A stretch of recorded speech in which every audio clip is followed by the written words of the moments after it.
Hello, this is Professor Werwath. I want to debunk some myths that I've been seeing over the last probably 6 to 12 months in the media about electric vehicles and electric vehicle ownership. Obviously, there's a lot of misinformation and disinformation out there. I'm going to try to clarify it as best I can using published research and third-party data and objective analysis as best I can. So here are the typical myths. The first one, of course, EVs are too expensive. The vehicle you just saw on the previous page was an EV6, by the way. I'll talk about that later. Obviously, within that is running an electric car. Some people think it's more expensive than gasoline, and that's very far from the truth. Replacing the battery is too expensive, and it has to be done frequently. And as well as the fact that EVs are thought to be worse on the environment than gas cars. An electric car is viewed as being run on coal, that you're running your vehicle on coal. We'll talk about that later. EVs use too many resources like lithium and cobalt. Cobalt is a conflict material, often mined by children, which obviously is something that society does not want to propagate. And of course, the view or vision that somehow landfills will be populated by used batteries, used traction batteries from electric vehicles. So we'll talk about that as well. The other myth is that there isn't enough electric power produced to energize a fleet of vehicles. Electric energy is already dirty. And you're running a car on a dirty fuel like coal or natural gas, right? The infrastructure just isn't there for EVs. And of course, that the public infrastructure is just not quite ready. So with that, let's get started. I'm going to try to do it pretty much block by block here. All right, expensive to own and operate, right? So running an electric car is viewed as being more expensive, and it's, obviously the battery is a very expensive proposition if it has to be replaced, right? The truth is the average new ICE car, internal combustion engine car, sale today in America is about $49,000. So that's for a new car being sold ostensibly at a dealership. Some EVs are more expensive than ICE cars, and I can show you a long list of them. Including, for example, some of the SUVs. GM has the new Hummer out that's well over $100,000. Rivian's got vehicles that are, close to that price point as well. But there are many that are cheaper. In fact, some of the most popular cars are cheaper than the average ICE vehicle, cheaper than $49,000, right? I'll give you three simple examples. The Tesla Model 3 base model is $40,000, right? Tesla Model Y base model is $47,000. Now these prices are changing continuously. So, I'm doing this video at the end of May 2023. So hopefully this will, be at least somewhat accurate in the weeks and months ahead. The Chevy Bolt, which has a range of about 250 miles, is currently selling the base model for $29,000. Now, it's a car that I've driven for about 6 years, and I'm 6'4". I find it to be quite acceptable for city driving, not terribly comfortable for long distance driving. If I were going to do a lot of long distance driving, I think I'd probably prefer the Model Y or the EV6 from the first page. The EV6, by the way, sells for about $50,000. Here's the kicker. Right now, today, May 2023, the three models I mentioned above are all eligible for a $7,500 rebate. Imagine getting the Chevy Bolt for about $20,000 or thereabouts, $21,000. Getting a Tesla for low 30s, right? $32,000, $33,000. Brand new, right off the showroom floor in all cases. Yes, those are possible, and yes, they all have ranges of about 250 miles. Okay. Operating costs, just to give you a sense of fuel. Everyone says, how much does electricity cost? Well, most people pay an electricity bill, but they don't pay much attention to it. On an average of about 5 cents, 3 to 5 cents per kilowatt hour, home charging is the equivalent of spending about a penny per mile. Now, how does that compare to gasoline? Gasoline's about 15 cents a mile. So there's a dramatic difference, right? Public charging. If you're charging not at home, but you're charging on the road, there's two types of chargers. The level 2 slow chargers are generally free. Yes, they're free. If you go to a public charger that's 240 volts, sometimes they're at shopping centers, restaurants, very popular among certain types of hotels. That's free. But the fast charging, the stuff that, and I'll talk about later, DC fast charging, will cost you about 10 cents a mile. So it's still cheaper than gas, not much cheaper than gas. And depending on if gas prices come down, it could very well be, I based this analysis on $4 gas. So if your, per gallon gas is cheaper than that, maybe a lot cheaper, then it could actually be that public charging is more expensive than gasoline, right? But it's very hard to beat home charging. And you can home charge with 120 volts. And I know a lot of people who do it. You can plug it straight into a 120 volt circuit if you have one in your garage. It draws about 1,800 watts, so maybe 1,900 watts. So as long as you have the circuit to support it, it's going to take a while, but if you don't drive much, you can certainly get away with it. I drive a lot. My wife and I both have electric cars. We have a level 2 240 volt charger in the garage. Yes, I paid an electrician about $400 and he installed it for me. That was great.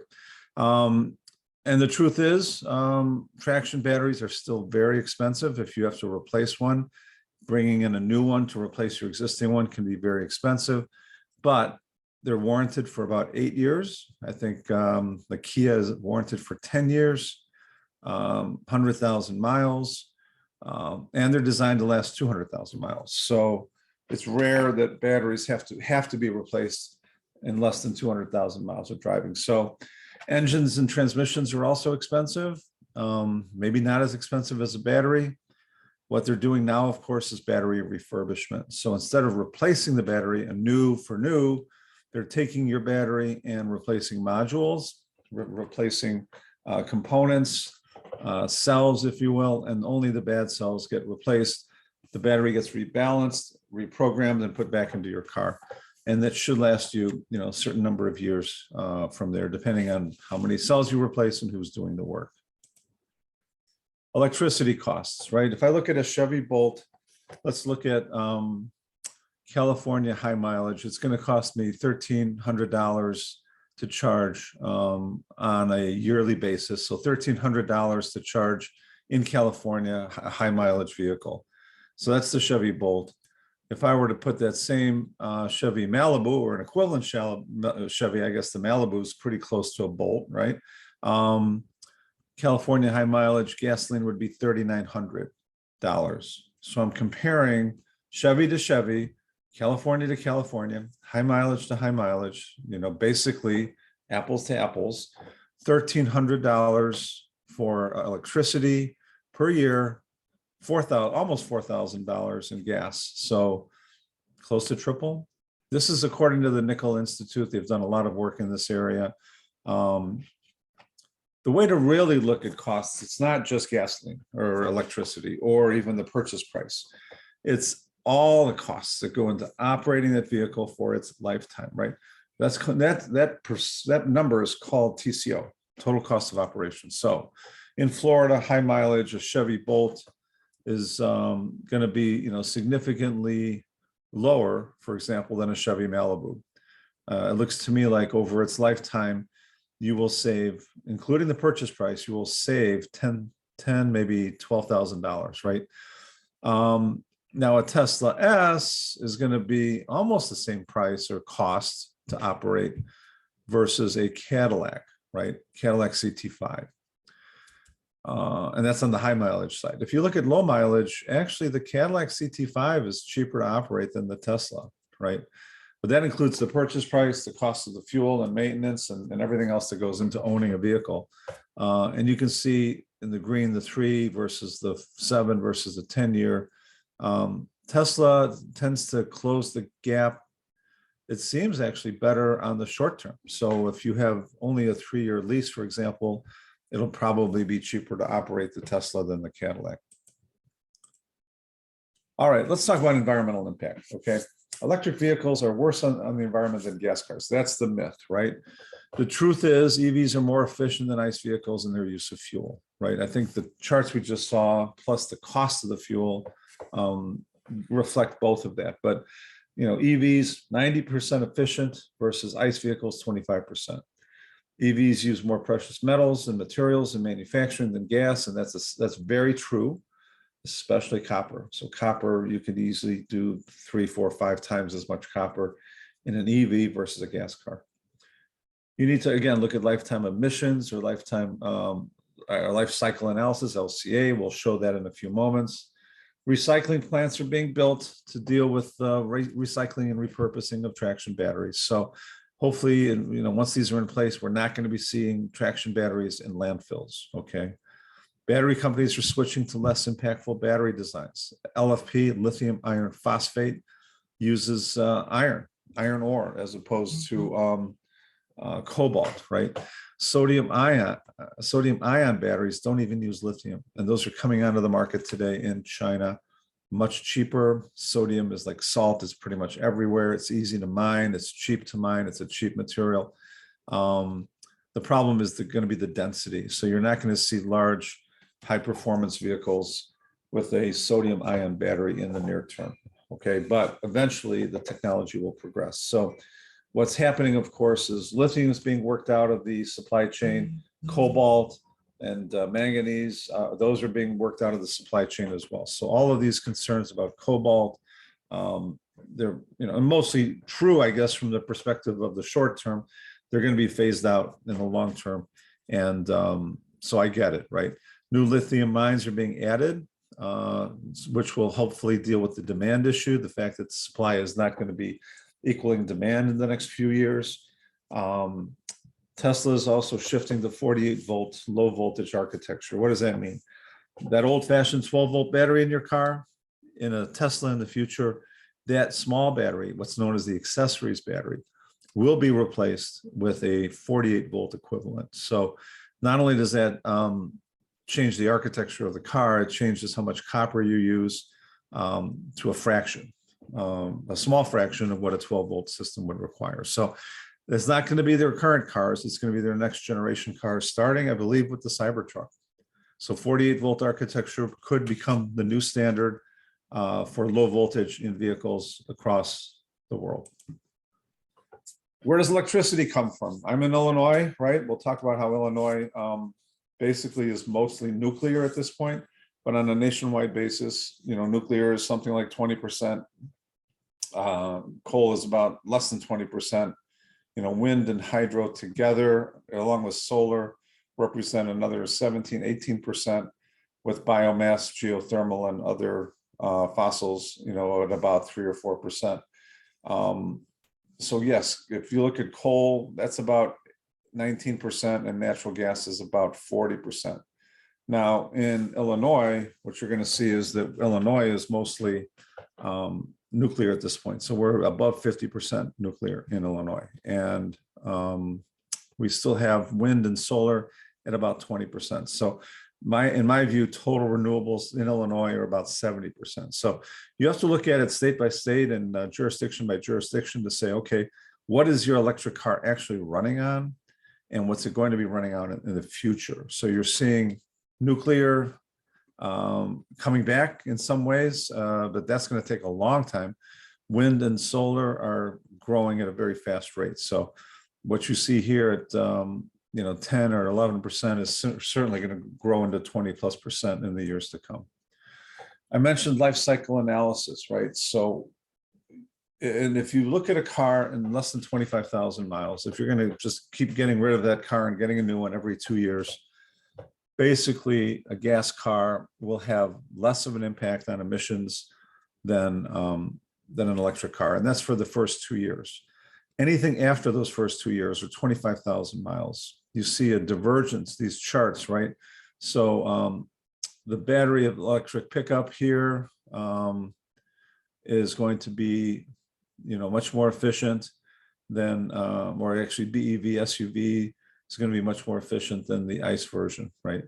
And that's on a cumulative basis of CO2 and emissions over its lifetime. So again, this is where Illinois energy comes from: 53% nuclear, something like 30% coal, and then we have wind and natural gas at about 15%. Where is it going? It's probably going to see a lot less coal. So you're going to go from 32 to 25 on the coal side.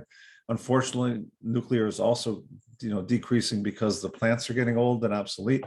But solar and wind is going to increase dramatically. So solar and wind combined could potentially see 25% of the grid by 2025.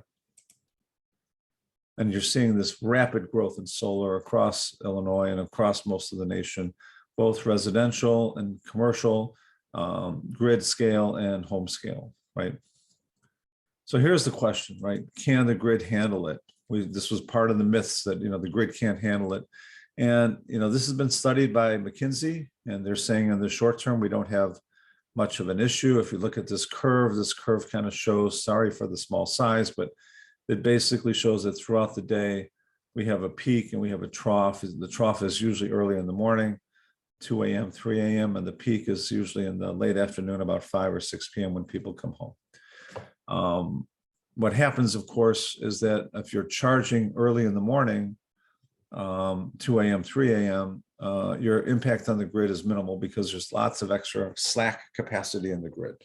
So what we need to do is shift people's load curves to early morning type charging.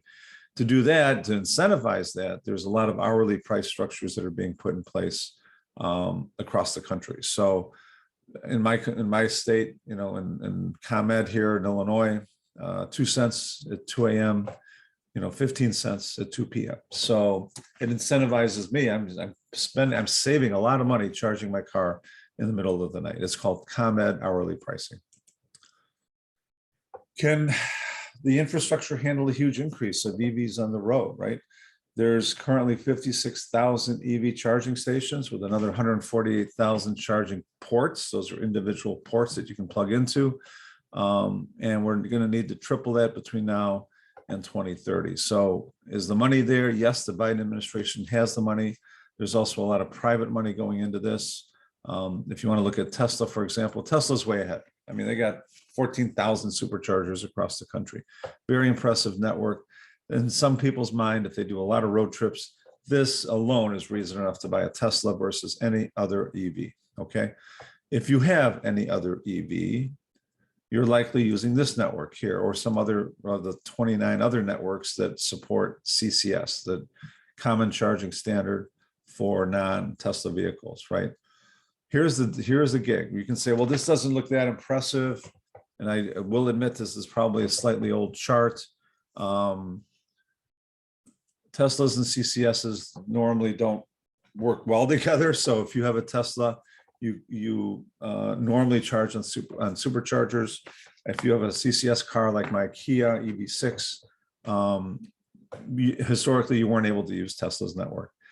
Tesla is adapting its network to support CCS. So if you have anything other than a Tesla, you can use this network, the Tesla network, soon as they build it out. It's going to take them months, if not years. They've already started in New York. They're working their way east. I'm sorry, they're working their way west. So I'm hoping we'll see that in the next few months. You can use this network as well, and you can use the 29 other networks that have been built out other than Electrify America. If you're wondering what that looks like, this is the CCS charging networks in aggregate across the country. So there is, and this is a bit old too, I apologize. This is at least a 4 or 5 year old chart. So it's changed for the better, obviously, in the last 5 years. But there's still, some would say adequate. There's issues with reliability. There's issues with availability. There's issues with charging speed in some cases. So I would not say that we're anywhere near perfect. We are very, very far from perfect at this point.